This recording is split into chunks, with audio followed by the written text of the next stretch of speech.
12ഉം 15ഉം വർഷത്തെ പരിശീലനത്തിന് ശേഷമാണ് ഒരാളെ അച്ഛനാക്കുന്നത്. എന്തിനു വേണ്ടിയാ? ഒരു കുർബാനയില്ല. എനിക്ക് നല്ല ഉറപ്പാണ്, ഇവിടെ നിൽക്കുന്ന ആരോട് പറഞ്ഞാലും 2 ദിവസത്തെ പരിശ്രമം കൊണ്ട് ഒരു കുർബാനയില്ല. അന്തസ്സായിട്ട് ഞാൻ ചെല്ലുന്നതിനേക്കാൾ മെച്ചമായിട്ട് ചെല്ലും.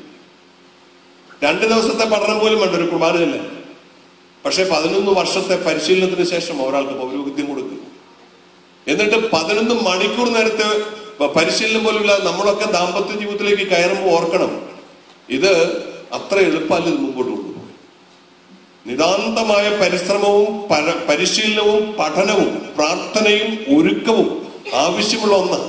കാരണം 2 വ്യത്യസ്ത കുടുംബങ്ങളിൽ നിന്നും വ്യത്യസ്ത പാരമ്പര്യങ്ങൾ, വ്യത്യസ്ത വിദ്യാഭ്യാസ യോഗ്യതകൾ, വ്യത്യസ്ത ശാരീരിക മാനശാസ്ത്രപരമായ വ്യത്യാസങ്ങളുള്ള 2 വ്യക്തികൾ ഒന്നായി, ഒരു മനസ്സായി, ഒരു ശരീരമായി മുമ്പോട്ട് പോരുക എന്ന് പറഞ്ഞാൽ അത്ര എളുപ്പമുള്ള കാര്യമല്ല. അങ്ങനെ 2 വ്യക്തികൾ ഒരു മനസ്സായി ഒരു ശരീരമായി മുന്നോട്ട് പോകണമെങ്കിൽ അവിടെ ദൈവത്തിന്റെ കൃപ ആവശ്യം. ദൈവത്തിന്റെ കൃപ ആ കൂദാശ സ്വീകരിക്കുമ്പോൾ നമുക്ക് ലഭിക്കുന്നുണ്ട്. ഓരോ കൂദാശ സ്വീകരിക്കുമ്പോഴും ആ കൂദാശയുടെ യോഗ്യതയനുസരിച്ച് ജീവിക്കുവാനുള്ള കൃപാവരം ആ കൂദാശ നമുക്ക് നൽകുന്നുണ്ട്. പക്ഷെ നമ്മളൊക്കെ അത് സ്വീകരിച്ചോ? കാരണം കുമ്പസാരിച്ച് കുർബാന കൈക്കൊണ്ട് വേണം ഓരോ കൂദാശയും സ്വീകരിക്കുവാൻ. വിവാഹം എന്ന കൂദാശയ്ക്ക് കല്യാണ കുമ്പസാരം എന്ന് പറഞ്ഞൊരു കുമ്പസാരമൊക്കെ ഉണ്ട്. എന്തിനാണെന്നറിയാമോ? നാളിതുവരെ ഉണ്ടായിരുന്ന എന്റെ പാപത്തിന്റെ സകല കറകളും കഴുകിക്കളഞ്ഞു, എന്റെ പഴയകാല ജീവിതത്തിലെ സകല പരാജയങ്ങളെയും തിരുത്തി ഒരു പുതിയ സൃഷ്ടിയായി പുത്തൻ ചൈതന്യത്തോടെ ഈ കൂദാശ സ്വീകരിക്കുമ്പോൾ മാത്രമേ ഈ കൂദാശ ജീവിതത്തിന്റെ യോഗ്യതയനുസരിച്ച് ജീവിക്കുവാനുള്ള കൃപാവരം എനിക്ക് പ്രാപിക്കാൻ പറ്റും. അതിനാ കുമ്പസാരിച്ച് കുറായിക്കുള്ളൂ എന്ന് പറഞ്ഞത്.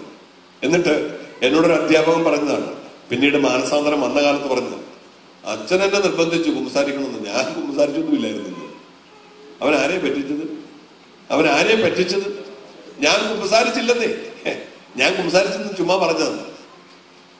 കുമ്പസാരിക്കുക പോലും ചെയ്യാതെ, അതായത് അത്രയ്ക്ക് ഒരു ഒരുക്കമില്ലാതെ പോയി വിവാഹം കഴിച്ച് വിവാഹത്തിലെ കല്ലുകടിയായി, ആകപ്പാടെ പ്രതിസന്ധിയായി, പ്രശ്നങ്ങളായി, മുമ്പോട്ട് പോകാൻ പറ്റാതെയായി, ഒരസുന്ന മുഖം പോലെ ബുദ്ധിമുട്ടായി കഴിയുമ്പോൾ അയ്യോ ബാബയെന്ന് കൊണ്ട് കൂടോത്രക്കാരന്റെ പുറകെ പോയിട്ടോ, ജാതകം നോക്കാൻ പോയിട്ടോ, ജന്മനക്ഷത്രക്കല്ല് ധരിച്ചിട്ടൊന്നും ഒരു കാര്യം ഉണ്ടാവില്ല. അതുകൊണ്ട് ഞാൻ പറയുന്നു, ദുഷ്കരമാണ് ഈ വിവാഹ ജീവിതം. എനിക്കൊരു അബദ്ധം പറ്റിയാൽ, എനിക്ക് മെത്രാന്റെ കാലം പോയി പിടിച്ചിട്ട് പിതാവ് എന്നെ ഈ പള്ളിയിൽ നിന്ന് മാറ്റുമെന്ന് പറഞ്ഞാൽ പിതാവ് എന്നെ മാറ്റിത്തരും. ഇനി എനിക്ക് കേരളത്തിൽ നിൽക്കാൻ പറ്റാത്ത വിധം അതപ്പതിച്ചു പോയെങ്കിൽ എന്റെ പിതാവിനോട് വേണ്ടി പിതാവ് എന്നെ ഇവിടുന്ന് രക്ഷിച്ചെടുത്ത് ഡൽഹി കൊണ്ട് ഏതെങ്കിലും പള്ളി വെക്കും, എന്റെ പ്രശ്നം പരിഹരിക്കും. നിങ്ങളെന്താ ചെയ്യും?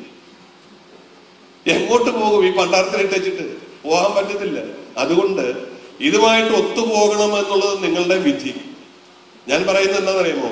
പൗരോഹിത്യ ജീവിതത്തെക്കാൾ പ്രായണ ബുദ്ധിമുട്ടുള്ളത് ഒന്നാണ് വിവാഹ ജീവിതാന്തസ്ത് പറയുന്നത്. കാരണം എനിക്കൊരു അബദ്ധം പറ്റിയാൽ അതിനകത്തൊരു മോചനമുണ്ട്, നിങ്ങൾക്കൊരു അബദ്ധം പറ്റിയാൽ അതിനകത്തൊരു മോചനമില്ല.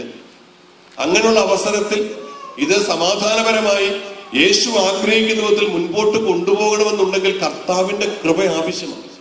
ആ കൃപയുടെ കീഴിൽ വിധേയത്വത്തോടെ നിന്നുകൊണ്ട് ദാമ്പത്യ ബന്ധത്തിൽ മുന്നോട്ട് നീങ്ങിയാൽ മാത്രമേ ഇത് മുമ്പോട്ട് കൊണ്ടുപോകാൻ പറ്റൂ.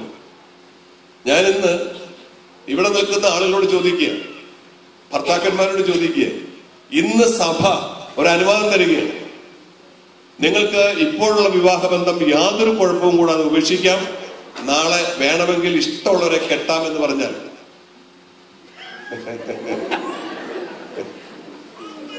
ഭാര്യമാര് എത്ര ഭാര്യമാരുണ്ടാവും ഭർത്താക്കന്മാരുടെ കൂടെ?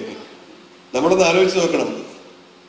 തൊണ്ണെ പൊഴുത്തതുകൊണ്ട് വിഴുങ്ങുന്നു, കെട്ടിപ്പോയത് കൊണ്ട് തുടങ്ങി വെച്ചത് കൊണ്ട് തുടരുന്നു. അതിന്റെ അപ്പുറത്തേക്ക് പലയിടത്തും ബന്ധങ്ങളൊന്നും കാണില്ല. ഒന്ന് കൈപൊക്കിച്ചു നോക്കി അറിയാം. പക്ഷെ വേണ്ട, ഒന്നിനും ഞാൻ മുതിരുന്നില്ല. കാരണം ഒരു കലഹം ഉണ്ടാക്കിയിട്ട് ഇവിടുന്ന് പോകാൻ ഞാൻ ആഗ്രഹിക്കുന്നില്ല. അതുകൊണ്ട് ഞാൻ പറയും, ഈ വിവാഹ ജീവിതത്തിലേക്ക് ദൈവം എന്നെ വിളിച്ചപ്പോൾ ആ വിളിയുടെ യോഗ്യത അനുസരിച്ച് ജീവിക്കുവാനുള്ള കൃപ തമ്പുരാൻ തന്നിട്ടുണ്ട്.